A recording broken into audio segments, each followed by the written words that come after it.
Hello everyone, welcome back to day 42 of Mahabharata series. ఈరోజు మనం మహాభారత యుద్ధంలో జరిగిన భారీ ప్రాణ నష్టం మరియు దాని నైతిక పరిణామాల గురించి తెలుసుకుందాం.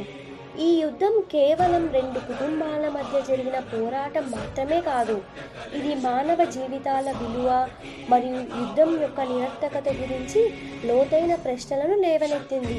కురుక్షేత్ర యుద్ధ భూమిలో 15 రోజులు నిరంతరాయంగా సాగిన యుద్ధం అనేక వీరుల ప్రాణాలను బలి తీసుకుంది.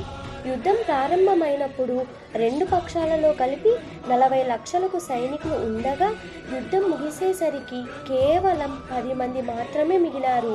ప్రతి కుటుంబం తమ కుమారులను, తల్లిదండ్రులను, సోదరులను కోల్పోయింది. భీష్ముడు, ద్రోణుడు, కర్ణుడు వంటి మహావీరులు యుద్ధంలో మరణించారు. అభిమన్యుడు వంటి యువ యోధుల మృతి యుద్ధం యొక్క క్రూరత్వాన్ని చాటి చెప్పింది. గాంధారి తన 9 కుమారులను కోల్పోయింది. ద్రౌపది తన 5 కుమారులను యుద్ధంలో పోగొట్టుకుంది. యుద్ధ భూమిలో వీరులు మాత్రమే కాదు, సామాన్య సైనికులు కూడా తమ ప్రాణాలను అర్పించారు. వారి కుటుంబాలలో విధవరాండ్రు, అనాథ పిల్లలు మిగిలారు.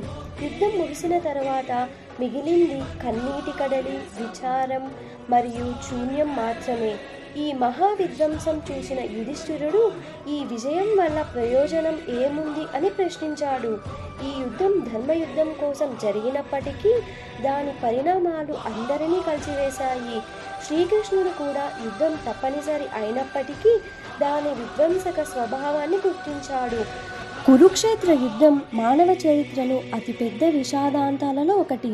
ఇది యుద్ధం యొక్క నిరర్థకతను, శాంతి విలువను మరియు మానవ జీవితాల ప్రాముఖ్యతను చెబుతుంది.